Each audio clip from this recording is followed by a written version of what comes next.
Hello, everyone. This is Rick, and welcome to Astral Club. I have a very interesting episode for today. We're going to call this Angels, Aliens, and Asteroids. So I think you'll find it worth the time to learn about the fate of Earth and what might occur or might not occur in Earth's future of a catastrophic nature. Before I get into it, I just want to remind people that on the astral, and this is for people who haven't astral projected yet, when you communicate, you're communicating telepathically. So any being that you have a conversation with, you're getting pictures and feelings and information that is infinitely more detailed than you're going to find in the English and any other language. As a matter of fact, in some cases, you can get the actual feeling of a topic as the other person or being lived it. So it's very complete information. So you're taking a very rich vein of data and you're shrinking it down to this very inadequate physical language that we call English. So keep that in mind. I'm doing my absolute best in these translations, but I always feel I'm missing something or I'm leaving something out because, as I said before, it's a very, very rich tapestry that I am taking and forcing into a line drawing, stick figure drawing. So I just want to make sure that everyone was aware of that. I had been thinking this past week of my next destination. I am always open to recommendations, to requests from Astral Club members. I cannot promise anything because I have a list so long of the places and times and people and everything I want to visit that I probably won't get to them all in this lifetime. But if it's something that I find intriguing or that I think others can benefit from here on Astral Club, I'll give it a try. I've had some people say, hey, could you go back to Antarctica and have another experience there? One guy even said, hey, it would be cool if you could have another experience in Antarctica. I love puns, but I especially love puns that the person who wrote it didn't mean it to be a pun. And I found that out when I, when I answered him, and he's like, "Oh yeah, I didn't really mean that, but yeah, it is kind of funny." And I was kind of kicking around the idea of Antarctica this past Wednesday night. When around 11:11, which is always a very magical time for me, I had that vacuum cleaner sensation of being sucked out of my body, which is very familiar to me. And if you've been a listener to this channel and watched these videos, especially the angel ones, you'll probably recognize it as well. I didn't try to fight it because what's the point? And I was kind of missing my old home invader angel, so I wanted to see what he had to say. So I popped up in my room in the astral, and there he was looking at me. He's still wearing that three-piece suit I last saw him in. I guess he must have paid a lot for it, so he wants to get good use out of it. Anyway, he was his usual laconic self, and there was no chit-chat, how are the wife and kids kind of thing, not with my favorite angel. He said, your presence is needed, will you come? My answer was, yes, but, and before I could finish that thought, because I had a few questions, I felt myself being whisked away, and I felt the time winds, and then I just lost consciousness. When I came to, I was lying in a heap on some floor, and I opened my astral eyes, and I saw what kind of appeared to be glass, a glass floor, but it wasn't your usual glass floor. I was looking through it into space. So my first reaction was, oh, and just at that moment, I heard a voice reverberate, "Welcome, Richard, to the council meeting." I took my face off the floor, looked up, and there I found that I was lying in the main bottom action area, surrounded by what you might call a giant Roman Colosseum or a stadium, filled with a wide variety of entities, all staring down at me, and I was in my underwear. Uh, it reminded me of every nightmare I've ever had about being in school and suddenly realize, as I'm standing there by my locker, or worse, in class, that I had forgotten to get dressed. Only this was real as the astral gets. And I was dumbstruck. All I could think of to say was, "How's it going?" uh, I found that I wasn't alone, however. Standing down there with me was several other individuals. Furthest away from me, I'll call her Rapunzel because she had long blonde hair, mostly straight but some curls, and it went almost down to the floor. She was wearing an old-fashioned nightgown and looked like she just got out of a storybook. She had a look of terror on her face. Next to her was an African gentleman who was dressed in some sort of religious gear. I want to say it was some sort of a robe. He was very tall, about a head taller than me. I'm an average male size. And he seemed to be the most, calm and staring out at this gigantic assembly. Between the African priest and myself was a Chinese youth. I would say around 18 or so years old, completely hairless, wearing some sort of a sensible type shawl with a face that was heavily tattooed. Looking at the youth's expression, I would say that the best description would be lost in thought. Once again, turning my attention to the council, the head person who was doing the announcing continued after he'd welcomed me by name. He said, "Richard represents the United American Alliance, and now that we are complete, we can begin our deliberations." I felt it necessary to make a correction here because that's just my personality. I just said, "Hi, my name is Richard. Oh, you can call me Rick. And it's the United States of America.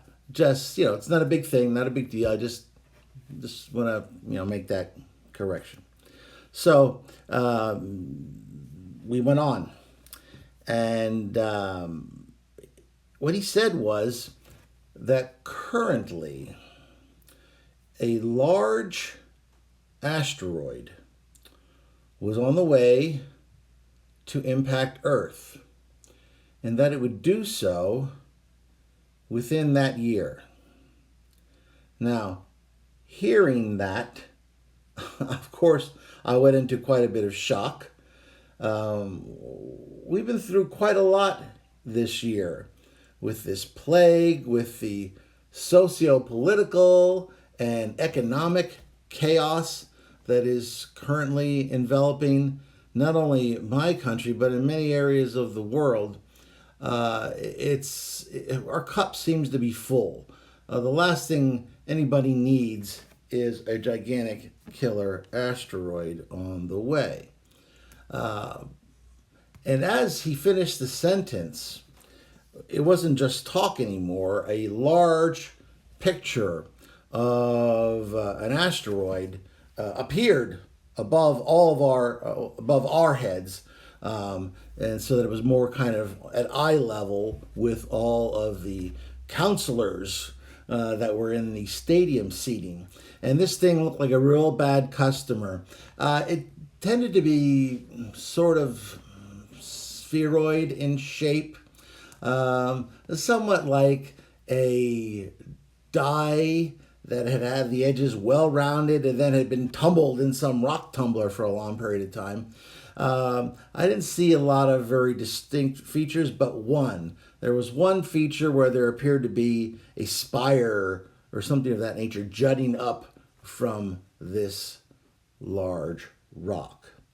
At any rate, the counselor went on and said that if this august body did not take action to stop this asteroid, that it would strike Earth and cause widespread loss of biological life.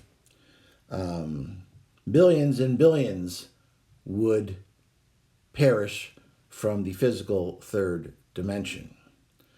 I was taking all this in like my compatriots presumably were.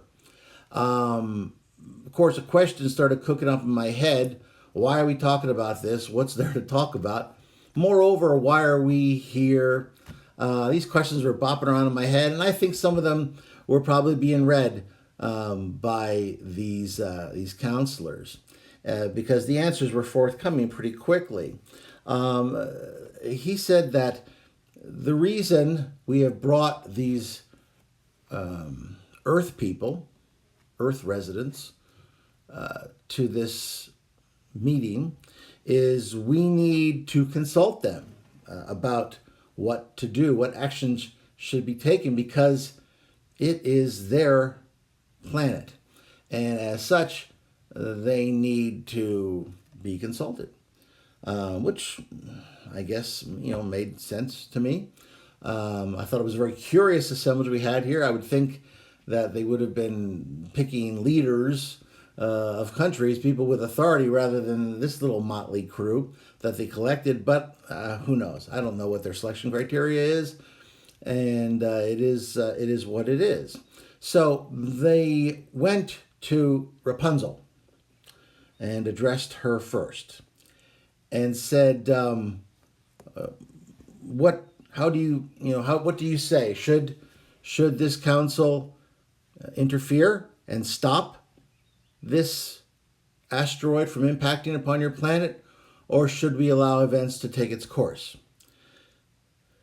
As she saw everyone was looking at her, she collapsed to her knees and started loudly praying the Lord's Prayer. Our Father who art in heaven, hallowed be thy name, thy kingdom come, thy will be done. The whole Christian Lord's Prayer. And I went over to her, hoping to try to calm her a bit. And I kind of tapped her on the astral shoulder and said, trying to get her attention. She looked up at me, and I realized instantly I made a mistake because I was still in my underwear. And this just seemed to frighten her even more, such that she crossed herself and went even more deeply into prayer. And all I could think of was, of course, once again, typical Rick and how he impresses and the impression he makes upon women. I corrected, however, my dress very quickly. I put myself into some sort of nondescript pair of jeans and a shirt. And I tried to continue to get her attention. But every time I tried to get her attention, she just clenched tighter into a tighter ball, praying. The only sense I could get through the fear in her, which is a very effective block, by the way, if you're trying to block somebody's scan, inject a lot of fear into yourself. And all I could sense was she thought this was one big nightmare, and she was hoping to wake up. And if it wasn't a nightmare, she was hoping that that these demons would be made to go away. So I said, I looked up at the assemblage and I said, maybe we should go to the next person and maybe get back here to Rapunzel. She seems to be a little preoccupied. So I went back to my place in line, and they went to the African priest next. Now, I did a light scan of him, and he was a priest of some sort of religion that I'm not familiar with. So I really can't say much more about it than he was some sort of a religious figure. And his response was that if it is the will of the cosmos that this asteroid hits the Earth and causes this devastation and loss of life, then it is the will of the cosmos and it should not be interfered with. So he was done. It was very quick. And his vote was no. My astral jaw must have been lying open because I couldn't believe what I just heard. So they went on to the next person, the Chinese youth. Now this person was not down on their knees praying, but they seemed to be lost in thought. And all I could make out from the thoughts were link is down, link is down, link is down. I think they were trying to access their computer or something, and it just wasn't up. It wasn't working. And they kind of looked like someone does when they're trying to find an app on their phone and they can't quite find it and they're sure it's there, but it just doesn't show up. And you know, a bomb could be going off, but they're so fixated that they just don't know what, they just can't get their attention. So nothing was coming from this person, and I said, well, let's just say that our Chinese friend here votes present. So they came next to me. And I said, well, if you're asking me whether you should prevent this asteroid from impacting Earth, I have two responses. One is, yes, you should definitely prevent this asteroid from hitting the Earth. And two, hell yes. Why are we even talking about this? You said billions of life forms would perish. And that's billion with a B, as in 1,000 millions. So yes, definitely make it happen. That's my vote. So what we had was 2 abstentions, 1 no vote, and my yes vote. So there seemed to be a little bit of conferencing going on, and I felt like there was some sort of an expectation for something more, whether it was from me or from whom. And I looked over at my angel friend who was in the corner, and I suddenly had this thought. And I asked to address the council again, and I said, as a resident of Earth, I would like to formally request the council's aid in preventing this asteroid from impacting my planet, the planet Earth. Well, I felt the relief kind of wash over this council because it seemed that's what they were looking for. And I saw my angel friend kind of smile out of the corner of my eye, which I don't know what surprised me more, sitting there in front of this enormous astral council, or my usually dour angel friend smiling. So with that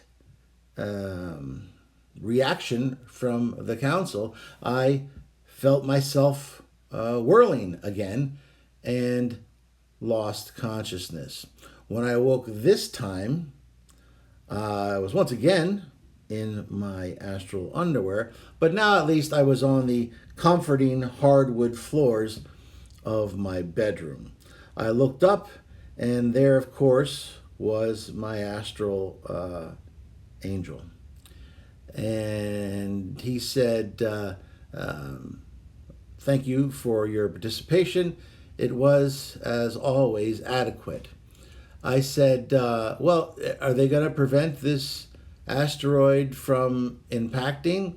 And he said that he was not sure, but he believed that the vote was tipping my way, and that if that did not go my way, that in the year 2182, this asteroid would impact the Earth and cause massive devastation. And for a second, it just took a while to kick in, but I said, oh, wait a minute.